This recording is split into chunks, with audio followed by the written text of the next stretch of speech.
Hello everyone and welcome to another video. তো তোমাদের exam তো অনেক কাছেই চলে এসেছে অ্যান্ড তোমরা অনেকেই রিকোয়েস্ট করেছো যাতে একটু কোয়েশ্চেন আনসার সলভ করাই।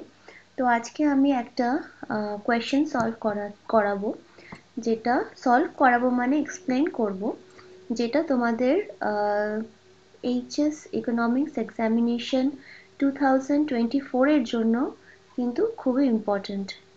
সো দেখো, এখানে 5 নম্বর একটা কোয়েশ্চেন আমরা নিয়ে নিয়েছি, যেটা হচ্ছে আহ, দেখাও কিভাবে পূর্ণ প্রতিযোগিতামূলক বাজারে একটি ফার্ম দীর্ঘকালীন ভারসাম্য অবস্থায় পৌঁছয় শুধুমাত্র স্বাভাবিক মুনাফা অর্জন করে।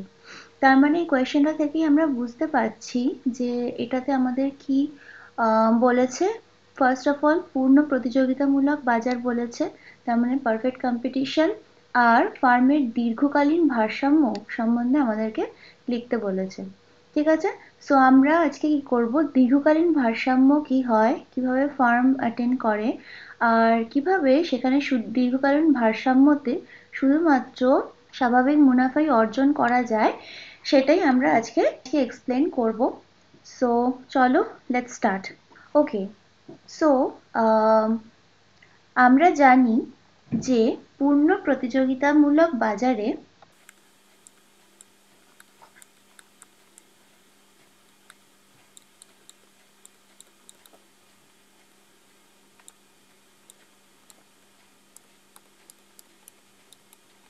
পূর্ণ প্রতিযোগিতামূলক বাজারে স্বল্পকালে, ঠিক আছে, মনে রাখতে হবে স্বল্পকালের কথা আমি বলছি। পূর্ণ প্রতিযোগিতামূলক বাজারে স্বল্পকালে যে কোনো ফার্ম, ঠিক আছে, তিনটে কেস হতে পারে স্বল্পকালে। কি করতে পারে না, ফার্স্ট হতে পারে স্বাভাবিক মুনাফা,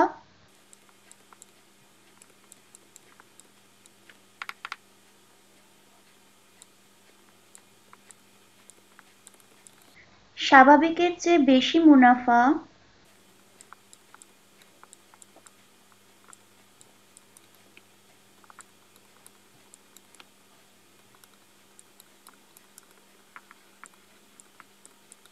বা স্বাভাবিকের চেয়ে কম মুনাফা।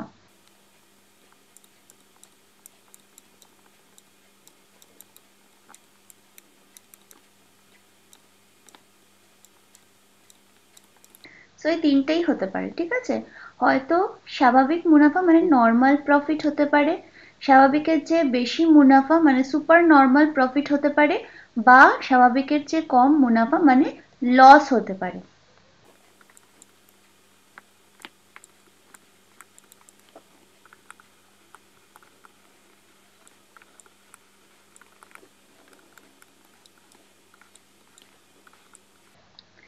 ঠিক আছে, তো স্বল্পকালে এই তিনটেই হতে পারে, যে কোনো ফার্ম এই তিনটের মধ্যে যে কোনোটা কিন্তু হতে পারে। ঠিক আছে, কিন্তু যখনই আমরা দীর্ঘকালের কথা বলবো,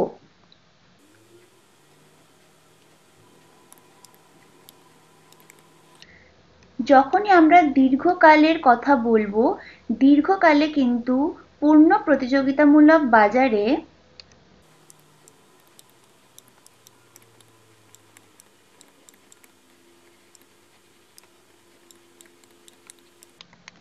শুধুমাত্র একটাই কেস হতে পারে, কি না, স্বাভাবিক মুনাফা।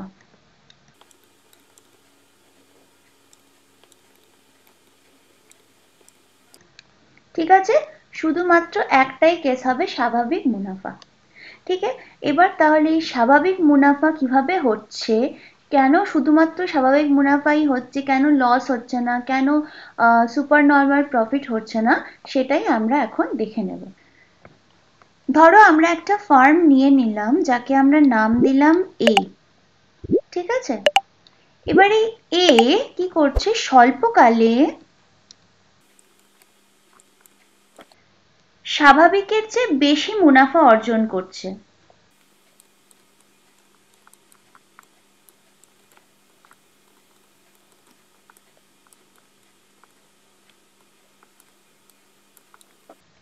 ঠিক আছে, স্বল্পকালে স্বাভাবিকের চেয়ে বেশি মুনাফা অর্জন করছে, তখন এই একে দেখে কি হবে, নতুন যে ফার্ম আছে তারা এই বিজনেসে যোগদান করবে।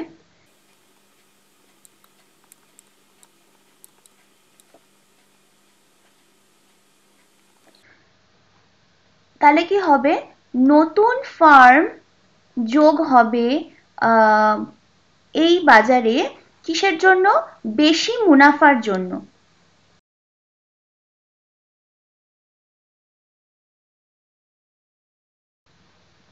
বেশি মুনাফার জন্য তাহলে নতুন ফার্ম যোগ হবে।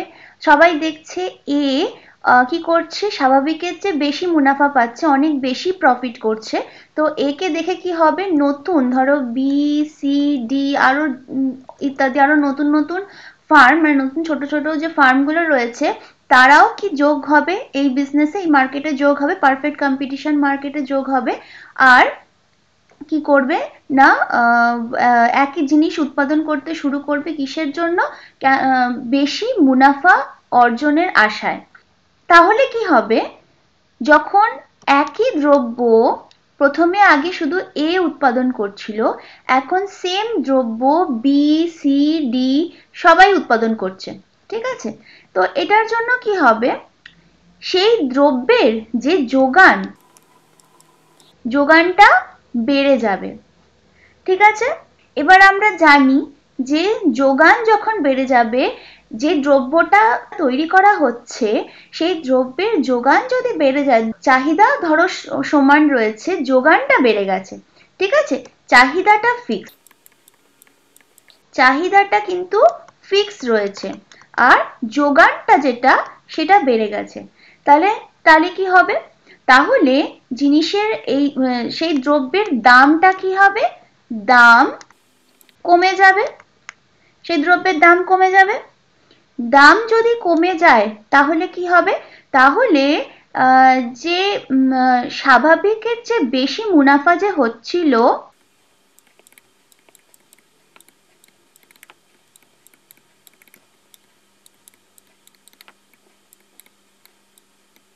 স্বাভাবিকের চেয়ে বেশি মুনাফা যে হচ্ছিল সেটা কিন্তু আর হবে না, ঠিক আছে, কেননা দ্রব্যের দামটাই ফল করে গেছে, ঠিক আছে।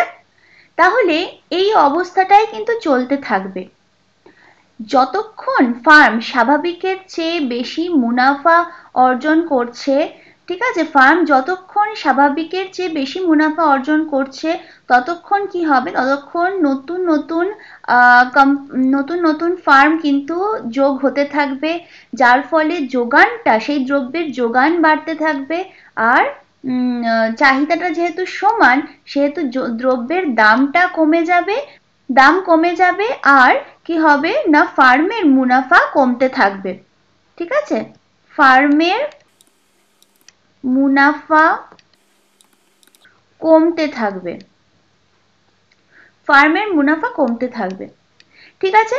এবার কমতে কমতে যতক্ষণ না পর্যন্ত তোমার যতক্ষণ না পর্যন্ত স্বাভাবিক মুনাফা হচ্ছে, স্বাভাবিক মুনাফা হচ্ছে ততক্ষণ পর্যন্ত কিন্তু দাম কমতে থাকবে আর ফার্মের মুনাফাও কমতে থাকবে, ঠিক আছে। স্বাভাবিক মুনাফা যখন হয়ে যাবে তখন কিন্তু আর নতুন কোনো ফার্ম এই বাজারে যোগ হবে না, কোনো মোটিভেশন থাকবে না যোগ হওয়ার। আগে যোগ হচ্ছিল কেন, কেননা তারা দেখছিল স্বাভাবিকের চেয়ে বেশি মুনাফা দেখছিল, তাই জন্য বেশি করে যোগ হচ্ছিল। কিন্তু যদি স্বাভাবিক মুনাফাই থাকে, যদি কোনো বেশিও না কমও না, স্বাভাবিক মুনাফা রয়েছে, তাহলে এক্সট্রা করে নতুন ফার্ম এতে অ্যাড হওয়ার জন্য কিন্তু কোনো মোটিভেশন পাবে না। তাহলে স্বল্পকালে কিন্তু যে কোনো কিছু হতে পারে, স্বাভাবিকের চেয়ে বেশি মুনাফাও হতে পারে, কম হতে পারে, লস হতে পারে, ঠিক আছে। তো স্বল্পকালে যখন কোনো ফার্ম দেখছে যে যোগান বেড়েই চলেছে, যার ফলে মার্কেটে অনেক বেশি যোগান হয়ে গেছে আর দাম কমে যাচ্ছে, তার জন্য কিন্তু কিছু ছোট ছোট ফার্ম যারা এই বিজনেসে নতুন ঢুকেছিল তারা কিন্তু লসও করতে পারে, ঠিক আছে। আর লস করে কিন্তু এই বিজনেস থেকে বেরিয়েও যেতে পারে, এই বিজনেস থেকে বেরিয়েও যেতে পারে, ঠিক আছে। তো দীর্ঘকালে শুধুমাত্র কিছু ফার্মই এই মার্কেটে টিকে থাকবে, আর যারা শুধুমাত্র স্বাভাবিক মুনাফাই করবে, ঠিক আছে। দীর্ঘকাল মানে একটা অনেক বড় সময় নিয়ে বলা হচ্ছে। তো দীর্ঘকালে কিছু ফার্মই এই মার্কেটে টিকে থাকতে পারবে, আর তারা স্বাভাবিক মুনাফা করতে পারবে।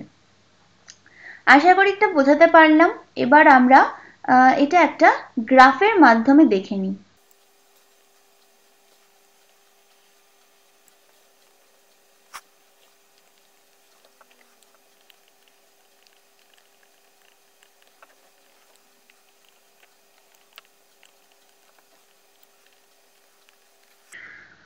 তো আমরা এখানে একটা গ্রাফ নিয়ে নিয়েছি। আমরা এক্স অ্যাক্সিসে নিয়েছি উৎপাদনের পরিমাণ, আর ওয়াই অ্যাক্সিসে নিয়েছি এআর, এমআর, এসি, এমসি।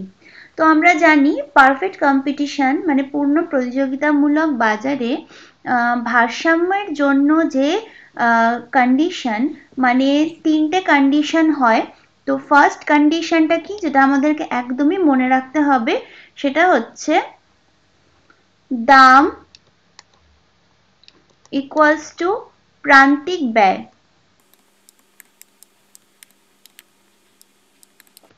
ঠিক আছে। দ্বিতীয় কন্ডিশনটা হচ্ছে প্রান্তিক ব্যয় রেখা ঊর্ধ্বমুখী।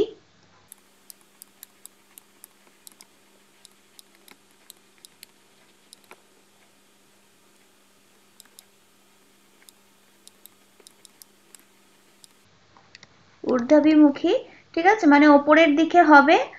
আর তৃতীয়টা হচ্ছে দাম ইকুয়ালস টু গড় ব্যয় হতে হবে।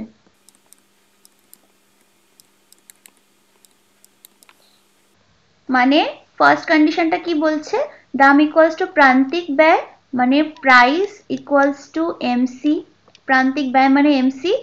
আর সেকেন্ড কন্ডিশনটা বলছে প্রান্তিক ব্যয় রেখা ঊর্ধ্বাভিমুখী মানে মার্জিনাল কস্ট কার্ভটা ওপরের দিকে হতে হবে, মানে ওপরের দিকে মুখ করা থাকবে, ঠিক আছে। আর দাম ইকুয়ালস টু গড় ব্যয় মানে price equals to average cost, ঠিক আছে। Price equals to average cost হবে। তাহলে গ্রাফটা কেমন হবে আমরা একটু দেখে নিই। ধরো দামটা আমার এখানে ফিক্স রয়েছে। আমরা জানি পূর্ণ প্রতিযোগিতামূলক বাজারে কি হয়, পূর্ণ প্রতিযোগিতামূলক বাজারে দামটা ফিক্স থাকে, একটা নির্দিষ্ট দাম দেওয়া থাকে। সো আমরা দামটা এখানে ধরে নিচ্ছি।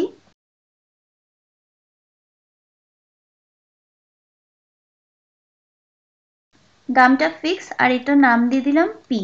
আর আমরা জানি যে পূর্ণ প্রতিযোগিতামূলক বাজারে আমাদের অ্যাভারেজ রেভিনিউ যে কার্ভটা হয় সেটা স্ট্রেট লাইন হয়, ঠিক আছে। এটা আমাদের গেল অ্যাভারেজ রেভিনিউ, আর এটাই আমাদের মার্জিনাল রেভিনিউ, ঠিক আছে। আর আমাদের অ্যাভারেজ কস্ট কার্ভটা কেমন হয়, অ্যাভারেজ কস্ট কার্ভটা হয় একটা ইউ শেপের, LAC average cost curve. LAC মানে এটা যেহেতু দীর্ঘকাল ওই জন্য LAC মানে long run average cost curve বলছি। আর এই অ্যাভারেজ কস্ট কার্ভের ঠিক সবচেয়ে লোয়েস্ট যে পয়েন্টটা, সেখান থেকে আমার যায় কি মার্জিনাল কস্ট কার্ভটা যায়, যেটাকে আমরা LMC লিখছি, মানে long run marginal cost curve মানে প্রান্তিক ব্যয় রেখা, ঠিক আছে। তাহলে আমার ইকুইলিব্রিয়ামটা হচ্ছে কোথায়, ইকুইলিব্রিয়ামটা আমার হচ্ছে এখানে, মানে ভারসাম্যটা আমার এই পয়েন্ট ইতে হচ্ছে, ঠিক আছে।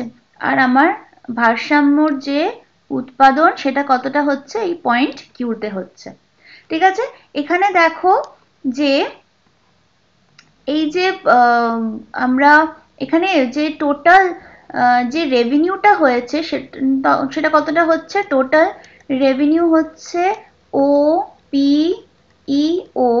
OPEQ, ঠিক আছে। এই পুরো জায়গাটা হচ্ছে টোটাল রেভিনিউ।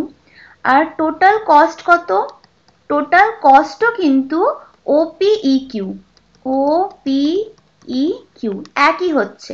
ঠিক আছে, টোটাল কস্ট কি করে বার করবো, যেখানে আমার কস্ট কার্ভটাকে টাচ করছে, মানে এই পয়েন্টটা।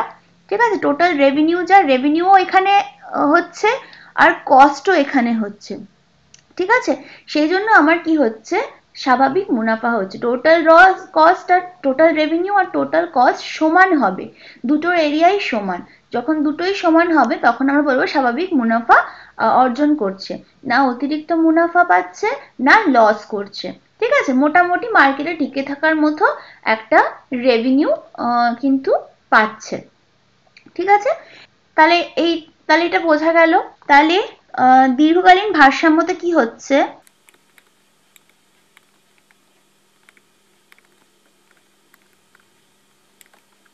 ভারসাম্যতে কি হচ্ছে, পি ইকুয়ালস টু, যেখানে P equals to average revenue equals to marginal revenue, এটা তো হচ্ছেই। ঠিক আছে, P equals to average revenue আর মার্জিনাল রেভিনিউ হচ্ছে, এটার সাথে ইকুয়াল হচ্ছে কি না অ্যাভারেজ কস্ট, মানে এইটা।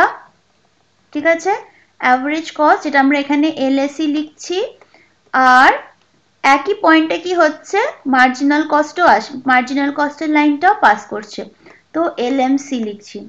ঠিক আছে, তাহলে নর্মাল প্রফিট যখন হচ্ছে স্বাভাবিক মুনাফার ক্ষেত্রে কিন্তু P equals to average revenue, marginal revenue, long run average cost আর লং রান মার্জিনাল কস্ট। ঠিক আছে, তো আশা করছি বোঝা গেল দীর্ঘকালে কিভাবে ফার্ম শুধুমাত্র স্বাভাবিক মুনাফাই অর্জন করছে।